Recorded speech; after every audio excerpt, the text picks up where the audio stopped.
The podcast you are listening to of Holmberg's Morning Sickness is brought to you by my friends at Eric's Family Barbecue in Avondale. Meet, mesquite, repeat. Trust me on this one. You've had barbecue before, but you haven't had it this good. Eric's Family Barbecue in Avondale, ericsfamilybbq.com. When was the last time you had really good Texas-style barbecue? Eric's Family Barbecue, the way it's supposed to taste. Always delicious, never rushed, and prepared to perfection. Eric's Family Barbecue uses only 100% fresh meat, slowly smoked over mesquite wood until it's juicy and delicious. We all know their brisket is the best, but have you tried their pulled pork, pork ribs, or rib tips? Amazing, and their sides are all house-made. Eric's Family Barbecue in Avondale. Meat, mesquite, repeat. Make the trip. You won't be sorry. Go to ericsfamilybbq.com for more information.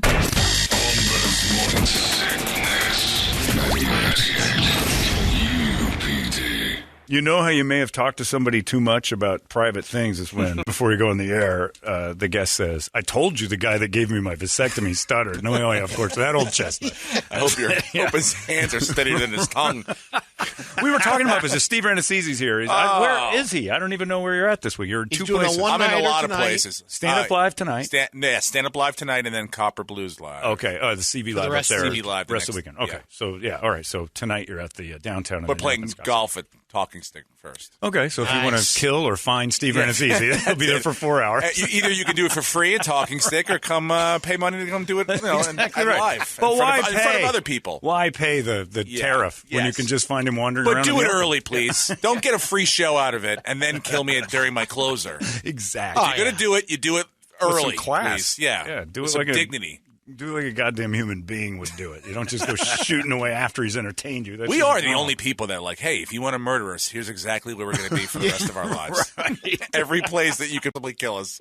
Yeah. And we announce it. Like, here's where I'll be. I'm broadcasting where I'll be standing alone. You got 4 or 5 hours. Yeah. My victim schedule is. Here it is. It's crazy. Well, here you're back here, and we were talking. I think you were our last guest before COVID. Yeah, I think when you were the last I go, I think we started it in here. I think because I remember being here probably it was like March 8th, 2019. Yeah. That weekend, and I, shook 1,000 hands. I drove my car, and then I coughed the entire way home. Yeah. Just thinking, was it 2020 or 2019?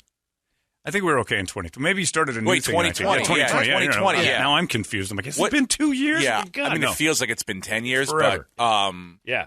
Yeah, and I remember making jokes about it while I was here. Yeah. Like, and no one even, it was like, we were around it, but it's not going to scare me. Yeah, what is it? It was a tactic. Yeah, I mean, there was so much other wild things happening that was like number 55 on the list at that time. Yeah. It was like impeachment and this, Just come back from Vegas the week before to watch the Fury Wilder fight. The first one. The second one. The second one. Yeah. I was at that, and it was whispered. There was a lot of people going, well, maybe we shouldn't be in a big crowd. It's coming. It's like winter is coming. Yeah, was it Jon Snow was around? Because I went to Disneyland, right, and week. they closed it up the Friday. We left on Thursday, the next day. Closed. Yeah, I was in Disneyland 2 weeks before I came here. Yeah. And it was, everyone's high-fiving, shaking hands, tongue-kissing, glory holes, whatever they got going on at Disneyland. Oh, yeah. I didn't even think of that, the glory Speaking holes. of it, I'll tell you this right now. Yeah. My kid said to me the other day, because I'm in New York and it was raining, they go, can we go to a bowling alley? Can we go bowling? I go, I'd rather take you to a glory hole. You said that to your kids. Than take you bowling ever again. Because I go, I mean, at least you know what you're getting on that end of the stick. It's sure. like I'm not sticking my hand in the finger in a and bowl. The fingers and the feet and the hole, and you go, I hope somebody sprayed it with the thing. Like, that's dead, right? That's got to be dead. I didn't even think of how disgusting that is. Got to be dead. I know my business is pretty vulnerable to this kind of thing. Yeah. You know what I'm into? Yeah. But bowling.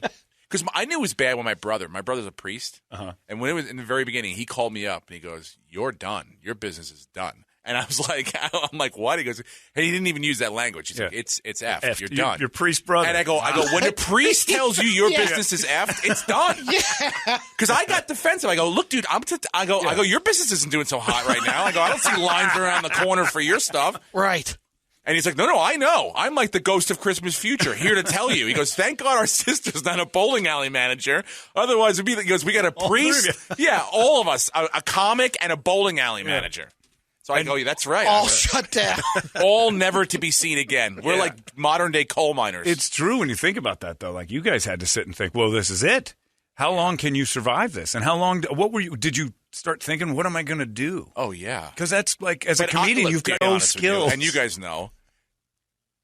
In the very beginning, I was like, I thought my career was over. I was like, because, you're scared. Yeah. I mean, this wasn't the first time. Yeah. Sure. You've had an incident. Yeah. By the way, this time felt the most real. That was the second time your brother said Yeah, yeah. He's like, How was the 20th anniversary? Oh, it was brilliant. Brilliant. Such, you really find out. I call it like block day for me. It's like I just start to bing, bang. Brett, you may not know. No. Steve got caught up in a thing where he had mentioned. Yeah, I know. I don't want to bring it up. Go ahead. It's pretty please. funny now. Yeah, it's really not anymore. I told you. Look, my take on 9/11 is my ex-wife was in the buildings and made it out. Yeah. So I'm mad for another reason. Yeah, see, because it cost me a ton of money that he couldn't get one more. She couldn't have been on that floor 1 minute longer. Yeah. See, and then I got, But he said he was there and he wasn't. Yeah. Oh. But you did Yeah. it. You've explained it here that when you said it, you were kind of flipping about it, and then somebody ran a story, and you're like, oh, I'm behind the 8 ball now. Well, it was bad. I mean, every year around the anniversary, it's bad, obviously, but But only for you. well, I mean, yes, really for you. For many, but for me on social media, Yeah. it's a complete like You're Steve Bartman. It's a roasting. Yeah, like I think this year was a Saturday, and my kids had like games and stuff. Oh. So I was like, I lay low. Still. real low. Yeah. Umpire makes a bad call. That's not the day you go, hey, man, come on, Blue. You're like, all right. What are you thinking, Blue? Let's just let that go. I think it's lie to Steve Rannazzisi Day. Because you can never call anyone out on that. I just make up story up after story, and you're like, God damn it, I can't defend myself till tomorrow. I when the whole thing happened, I had this whole, it was bad, obviously, when the whole story broke and everything. So I was playing golf one day by myself just to get out of my head, speaking of golf. And I was playing this par 3. I was listening to music, so I wasn't really paying attention. I knew what the distance was. I'd played the hole before, so I just picked out my 6-iron, I hit it. And I'm walking up, and as I'm walking up, I knew I hit a good shot, but I didn't see the ball. And I was like, oh, my God. I'm like walking, and I'm like, oh, my God. I was like, it was the first time since the story broke that I didn't feel like that it broke shame or I didn't feel like because I realized, I'm like, I don't see this ball. I think it might be in the hole. Yeah. And I was like, oh, my God, I've never gotten a hole in one. So as I'm walking up to the hole looking for the ball, and all of a sudden I stopped, and I was like, oh. You got happiness. Nobody's ever going to believe me. Yeah. Yeah. I'm like, I'm by myself. No one's ever going to believe that this is a hole in one. Who cares if it's in the hole? Need a witness. No one's ever going to believe that this happened, regardless, even if it is in the hole. Yeah. So I did the same thing because Brady and I used to golf all the time, and then my shoulder went to crap. First off, I took a lesson. The guy changed my grip. We were pretty good low 70s. Brady beat me by a couple strokes. We were in the 70s persistently, hanging around 80. I'm like, good, this guy changed my grip, and I couldn't play the game. I got so mad. I hated the game. So I decided I'm going to play alone, try this by myself. I haven't played in forever. Shoulder hurts, don't care. And I'm crushing it all alone. I get to it's the 11th hole on the Biltmore, and I put it within about 3 inches of the hole. Oh. Had the same exact epiphany, and I don't have the history. Yeah, you don't have the history. Like, people will believe you. But they won't believe you. But you should have just told everybody anyway. Doesn't matter. And it wasn't in the hole. It was in the bunker in the back. Skipped off the back right into the trap. Buried in the bunker. We've seen 5 hole-in-ones. I've seen, same. Yeah. Whoa. We've been at around the TPC? No. Yeah, they're playing. We've been adjacent to a bunch of hole-in-ones. Scrambles. I saw an 84-year-old man. I played in this old man group in California when I was living out there next to the Rose Bowl. Like, I brought the average age of this group down by, 50 years. So this guy, 84 years old, 132 yards, hole-in-one. Man. And, everyone's going crazy, and I'm happy for him. And I'm like, he's going to die soon. And I've never gotten one. one. And I'm like, I'm going to be alive for so much longer than this old bastard. And I can't. You can't do it. But you're through smile. Whoa, yeah. Lenny. I can't believe it. Yeah. Oh, that's your first one, right? At 84, I'm happy for you. Yeah. Where is mine? Brady's mom hit one in front of us, and she scolded it, rolled the whole 130 yards. She dunked it, and I dunked it on the same hole. Not same day. Not the same day. I did it 5 months same later on hole. the same par 3. It's weird. I saw some, you follow all these accounts and stuff, but I saw this kid first time out playing golf. He did the same thing, scolded from the tee box, and it rolled into the hole. And I was like, it's not fair. Get out. Yeah, it's just not fair. Yeah, it's just awful. Lessons. And the game makes Doesn't it matter, grueling. it counts. Yeah, it's angry. I get my rangefinder out. Yeah. How much is it? Wind. I'm putting the wind up. You don't want to golf with Grass this guy. blades. Some guy just shanks it into the hole. Your priest brother doesn't have the touch of God like this one does on a golf course because he'll hit just blast it into oleanders and the thing pops out. And, Really? and then he says something really like hopeful because he's one of those people. He's like, yeah. that's good, clean living. And you're like, oh, I just want to kill him. Good, clean And then you hit living. a shot that's garbage and it hits a tree and bounce back and you hear in the back, that won't kill you. I'm like, I'm going to kill you though. Dude, I don't Quit know it. what's worse. I have a friend that's like, no matter what, like you think I hit it. I felt good. I didn't see where it landed, but he's like, oh, it's probably off the back in the bunker. Like it's always the worst shot ever. Yeah, the doom. You're like, and oh no, gloom. I've never seen a good shot. I've never seen a ball hang up on that side over there. It's definitely in the water. No, I that's think trouble. You're like, give me a break, dude. the worst thing you've ever been involved in has nothing to do with the 9/11 thing, which I think Okay. is wildly and incredibly All forgivable. right. That's forgivable and silly and That's just Boy Scout stuff. I think it's fun that you lean into it, and I think it's great Oh, that yeah. it's. What are you gonna? How do? was your anniversary? Was a great segue. Yeah. How was your 20th? How was your 20th? Was it nice? Did you celebrate? Did anyone interview? Is there one person left? That's No, like, there was this podcast, and now they've since stopped doing it. It's called the Mean Boys Podcast. There's a couple really funny guys from L.A. They're big roast battle guys, Connor McSpadden and Keith Carey. And they would have me on every 9/11, so I would go on then and do their podcast. Yeah, take and their us back. viewers would their viewers Take would, us back. Yeah, it was great. It was and awesome. then where were you really? Was it a pizza place or something? No, I was there. I was. Oh, I here we just go worked in again. Midtown. I mean, come on. The man won't let go. Oh boy, can't stop, can you? It's unbelievable. Come on. No, I meant I was in New York City. I was working in Midtown. Right. And, so, It's I was just such a weird story. adjacent. Totally forgivable Yes. to me. It's Well, like, not everyone has their opinion. They're allowed, but So not back anymore. to the thing that's worse. Oh, the thing that's worse was that egregious behavior you and Ari Shafir that had to witness that hot dog hemorrhoid ass thing that Well- you did for a crowd of paying citizens. Still, like, there should be a lawsuit. And for by the way, scarred. which I didn't know until very recently, I just had I spent some time with Ari last week doing. We went More to the of Yankee. No, we went to the Yankee Red Sox game in Fenway. Sure you did. Yeah. Trust me, a lot of people were like, "Hey, you guys," because at one point you get called gay enough, you're going to start holding hands. Like, so we started walking to the game holding hands. We're like, if they're going to call us gay this many Well, let's times, do it. Let's just lean into it. Yeah. But I didn't even realize because we were talking about that day actually when we were doing the live show. That's when I'm performance. Right. That they were network people there. Did you know that? No. Okay, so they At were. that- Ari was into the middle of this thing. Ari Shafir is a very funny comedian, and he was into this TBS show with TBS. Yeah. and so they had come out to see him, the True TV and TBS executives, Oh, to my come see God. this thing.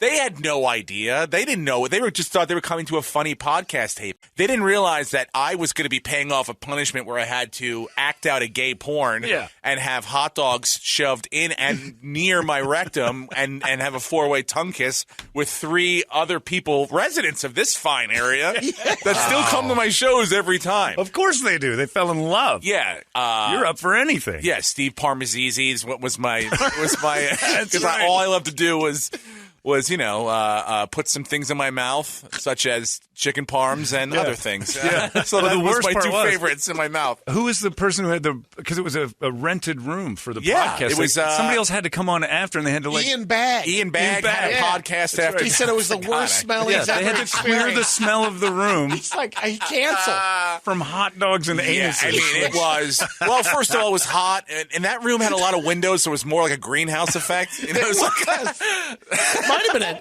was it a cellar or a tent or I don't know. it what was. It did feel very humid at one Yeah. point. It was the like, Greta Thunberg room of comedy. It really was. Yeah. How dare you? It was disgusting. That's really and what it you should didn't be get called. in trouble for that at all. No, I didn't. You know what? should have been in jail. Oh, Like, you put way people- you worse. put People through were hell. walking by in the streets. At some point, we had humans just blocking the visuals for the other human people. Humans, human Real people humans. blocking the ongoers passing by. Oh, like my a God. Today You don't wanna Show see gone this. wrong. Yeah, it's a restaurant now. Like imagine someone started just masturbating outside the Today Show. That's kind of what it would have been like. Didn't Matt Lauer do that? I thought Matt Lauer was actually He just doing waited it. till the cameras were off. Oh, I didn't know that. They locked the kids out. Another guy who thought I was a horrible disgrace. Yes. Isn't that great, though? Isn't the redeeming factor is watching the Yes. The hammer. Yes. See, now that's the thing nobody thinks about is the hell you went through. And then to watch the person that was so self-righteous telling, this is an egregious act. And meanwhile, he's got a magic lock button. They were so bad. I think that today they wanted, everyone wanted to have me on the show. I mean, obviously, they didn't want. I wasn't popular. They just wanted to like, hey, we think our people can beat them real well. Right. So then you're like, okay, and then you go, all right, well, I don't know. Maybe I should talk to people. And then they go, I don't even know if Matt's not even sure if he's willing to talk to you. You're like, oh my! Then you asked me, and now you're like telling me you don't even. Matt, I'm like, you're not good enough for Matt. And then all that stuff. You had to celebrate that a little. No, come on. No, you know what? His fall, not what he did, but like good, dude. What I did was stupid, and someone found out about it. He got so bad. Honestly, remember the guy that Trump made fun of when he was mocking the handicap reporter? Yeah. That was the guy that wrote the story about me. It was? Yeah. So 2 times you got redemption. I know. But I honestly didn't even feel like a victory lap when that happened. I honestly felt bad for this guy because I'm like, this guy is just getting by, He wrote the story about you being there, or broke the story about you not? Yeah. Man. And then you beat him into a wheelchair. And then then I took him down. I go. I spined him. Yeah, he eventually learned. That guy. Who's going to be parking in the handicap spot now? I may have mental problems. I can see a therapist. Good luck with that spine. Enjoy your rebar. Come on, bro. Come on. Be cool, dude. Be cool, bro. Look. I never transition out of that. Go ahead. I never took victory lap. But by the way, since we're here, sure. I will say there has been someone that's come on this show, and I think Carlos Mencia. Oh yeah, still hates me. Is that right? Oh yeah, absolutely. Why? And I don't know. I mean, I don't know. I think I don't know that he's the only person that's ever like, people like, did you ever get threatened or anything like that? Or no one's ever like come up and screamed at me. And he's been the closest. And he's like, because of his thing with I got sucked into because I was there and I just stated my opinion. Yeah. I think he thinks that it's like because of what happened to him. And that it was like, how could this guy turn on me when he was doing his thing, which was like completely ridiculous, Right. There are apples and oranges. That he took you under his wing? No, nothing to do with that. Yeah. He just thinks that because I had this secret. Yeah. That I should never have commented on what his apparent secret was. Right. The only difference that I see is that, like, when we both got busted, when he got busted and when I got busted, I went, hey, I'm sorry. I messed up. This is a terrible thing. He dug in and went, I'm not, this is not. And everyone does it. And so that's, So it's like, to me, I'm like, no, well, that's where we differ. And that's why I don't feel bad. Because the Carlos Mencia thing, to me, is also very strange because at first, when you see the joke that he got busted on, you're like, anybody could have thought about it. I completely. What do you want? That's up to him. He's dealing with that. But like for me, I was like, to still hold some sort of resentment against me, right? But that's ridiculous. The thing for Carlos that I always hear from comedians is that there were notes passed. Like there was people, hey, Carlos is here. Oh, absolutely. Don't do your stuff. Absolutely. And you would just start doing crowd work. Yeah, because nobody. So that was not. No. Before he got busted with us, you guys all knew. Yeah. So there was something definitely going on there. Of course. Nobody said, about Rannazzisi and the thing. Nobody knew that. No one's like, hey, he's doing a benefit tonight. Did you ever, I never asked you this, did you ever have that moment where you're like, I got to come clean? Before everything broke? Every time. No kidding. Yeah. But why didn't when it got every time you get a part, I always thought it was going to be like they're going to vet you now. Yeah. Oh. Like I never auditioned for SNL. Oh. Yeah. Yeah. Are you because nuts? Of that? Yeah. Well, not only that, I'm just not. I probably wasn't talented enough to be on the show. But I should have been able to audition and throw my name in there, and I never even pushed for it or asked for it or anything like that. You pulled back on a lot of things. Well, yeah. I mean, I didn't want to throw myself out there. Like once you realize, you just never realize how big things can get. Well, you're seeing it with the Gruden thing. Oh my God! How it haunts you for years. You're not even an employer, not even the one being investigated. I don't think he had any idea though. That he said the homo F word? He's worried about that coming back. Oh, nobody thinks about that. No. That's why I thought. How many weeks in your email could you survive an inquiry? I don't really write anything down. I'm bad at communication. This is the most I've talked to people in like a month. And like, I'm not like I don't really. But between like you and Ari, or just it'd be horrible. Horrible. I could survive 10 hours of somebody going through my stuff before they found something that would get me fired. 10 hours every day. Oh, every 10 hours I probably reset with something worse than the day before, and I don't do it on purpose. Everything is justifiable. Yeah. I could justify all of it. Sure, I'm not a horrible person. I'm not but it's trying. I'm not whack-a-mole trying to keep people down. Right. But yes, there will be people, and especially in this day and age, that would be offended by many things that I've even thought about. If it were to, which is why I'm gay now. I didn't. It's unbelievable. Tuesday morning, 6 a.m., I announced it right. I'm a homosexual now. I'm so happy for you. Thank you very much. I was telling these guys, at least we can stop the text chain now. Something we've all known about for years. Well, and you've been trying. Come on so now. hard. Can we push him out? Can I You can't help? push anyone out, but can we shove him out? Shove me wherever you want. I'm into that now. I'm so happy for you. Yeah, it's because I just figure out, you know what? This is the only way I can do this now. I can't have this job and this phone and these emails. No. You have to have a safety net. I got to have my safety, and that safety net is blowing dudes. Well, hey. It's Hollywood. Everyone has, you got to think about what the pros and cons to everything. You've got a family. You got to make sure that they're provided for. Yeah. So, and it's not that bad, really, when you think about it, because every girl I've ever even been interested in is doing it. And I don't think less of them. That's fine. Advance with it. Why can't I? Are you going to munch it a little bit? The back end? You're going to eat it? Jeez, man, I'm new. I mean, this is like it's my first week on the job. He hasn't gone deep into a lot of details yet. Call me up to the big team on the front. I'm a single A player. All right. I'm just now learning where the bat rack is. Okay, let's not go out there. I don't even know the size of the bats yet. I'm still figuring that out. Any of that works. Okay. I know the ideas. All right, so we won't work on signs yet. No. I don't know what the third baseman, the coach, is doing yet. You got it. All right. I'm just up there swinging away. Sounding.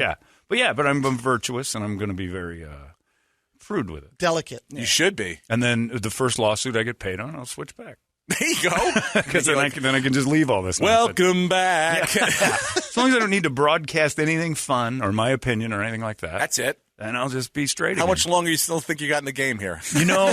They keep wanting to throw money at you. You'll stay longer than you thought. Hang on. You'll hang on for a while. But if I could get obviously, a payout. You're blown now. So well, it's not as quick as I thought. Okay, all right. I kind of hope to be retired. Man, I'm looking at another 5 years, I think I can do this. That's cool. Yeah. And if I get a lawsuit in between then and that, now.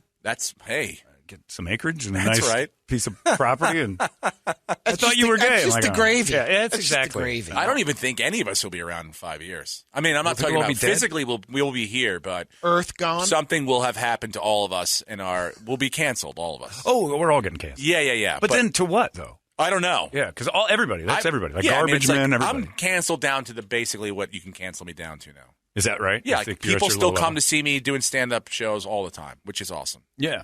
But that's all you got. But that's it. What are you shooting for? Well, I mean, the TV was nice and stuff, but they don't, it's like, that's it. That once it's over, it's you done. should write a movie. And it used to be a thing where it's like, oh, my friends like Robert Downey Jr. came back. It's like, yeah, well, okay, but that doesn't Robert Downey Jr. probably wouldn't get another shot if his hijinks went on now. Yeah. And number two, I'm not nearly as talented as Robert Downey Jr. I don't know if that's a killer. That's the other real thing. killer. You brought that up twice now. So it's like you really don't have much confidence is the problem. Well, no, not really. But it's like, I mean, there's a reason that guy realist. should be. Yeah, he should be able to do whatever he wants. He was Chaplin, for God's sake. Yeah. So there's that. And do you have any other skeletons in your closet? Everybody's got them. Do you have any other that you'd worry that would be like, oh no, they'll cancel me for that? Yeah, just the usual stuff. Yeah, blowing dudes. That thing that happened downtown with the hot dogs and the. I mean, I think that would make. I try to do that to get me kickstart me back in the right direction. Like he's not hiding that though. That's not like true. it's a. I'm like, the casting agency. This could be this is an HBO Max show. Oh, you can smell 4 dudes hot dog tongue kissing.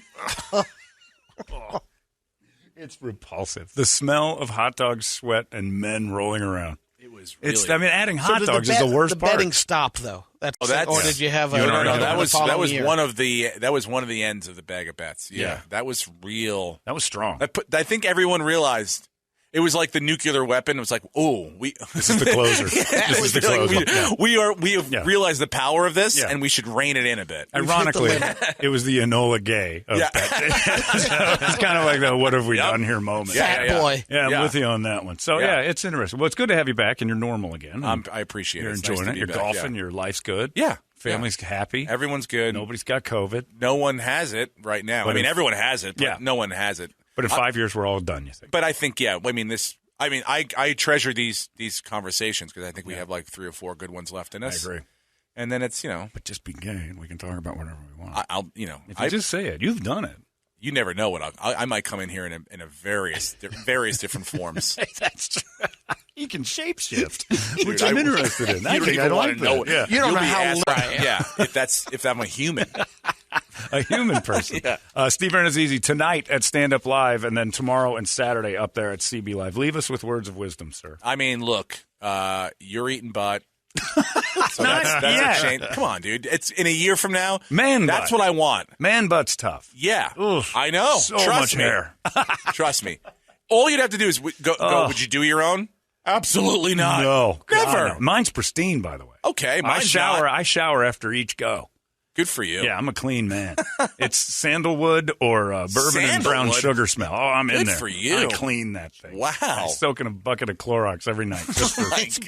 Keep it together. Are you in the adult entertainment industry? No, but just in case I get the call up. I want to be ready. He's ready. That's awesome. Yeah. A girl who used to, I dated a girl, was 20 and she was 18. And the rumor had it she liked to go back there. Mm-hmm. And I didn't know that. I didn't know what that was. But just in case, I started getting clean back there. Yeah. Because you never knew when that, dam was going to break. Yep. So I was like, all right, this might be the night. You better be ready. Mm-hmm. And I've had that mentality ever since. Mine's like the boiler room in your house. I don't really know what's in there. I never really look at it. And it's only really a professional or something goes wrong that I have a professional look at it. I won't have any professionals look at it. I take care of it. If anything goes wrong, I'm going to die from it. My buddy Court, I hate to say this, but a good friend, comedian, he's going for his second butt scrape in 2 weeks. Oh, see, and that's the problem. And that's what I think that's the road for me down there. Yeah, you go in. You're like, you have any words of wisdom at the end? Like, look, I'm going in for my second butt scrape. If you're like me, you're like that lawyer's like, have you been divorced 3 times? You're like me, man. I've been divorced 3 times. I can't find love. But the problem, I'll take care of you. You go to get your butt. Second time, he's going to have mesh in there or something. Yeah. You get it looked at put once. A false butt. You get it looked at once. If they find something wrong, you got to keep going back. Well, dude, yours is pristine. I think it's beautiful, and I think if you really want to give it away, you should think about pitching a show to Netflix called Untying Your Balloon Knot, Untying Your Knot. Actually, you know what? The Road to Love. You're hired on TV. All right, there it is. I'm going to executive produce that show. That would work out perfect for me because I'll do it, dude. I'll tell you right now. And then we'll film we're in the whole season 8 of Untie My Knot, and we're not even virgin. We're playing slalom in the sky with our G5 planes at each other. We're not even on the show. We're just getting that sweet, sweet Simon Cowell cash from Untie My Knot. And the best part is we would realize that the show jumps the shark the second I give it up. Dude, of course. So it's that Willie or But these won't idiots out in the world, they don't know that. They're still lapping this thing up season 8, 9, and 10 when we're really making cash. This is when we're rolling it. My asshole is going to get us rich. Finally. Anyway, clean it up is all I say. Well, thank you. SteveRannazzisi, as always. So much fun. Thanks, guys. A pleasure. He's at Stand Up and CB Live. Check it out at standuplive.com and cblive.com. It's Steve Rannazzisi, everybody. Whoa, whoa, whoa. What the hell? 98. I'm not cool with this at all. KUPD. You've been listening to Holmberg's Morning Sickness Podcast, brought to you by our friends at Eric's Family Barbecue in Avondale. Meet, mesquite, repeat. Eric'sFamilyBBQ.com.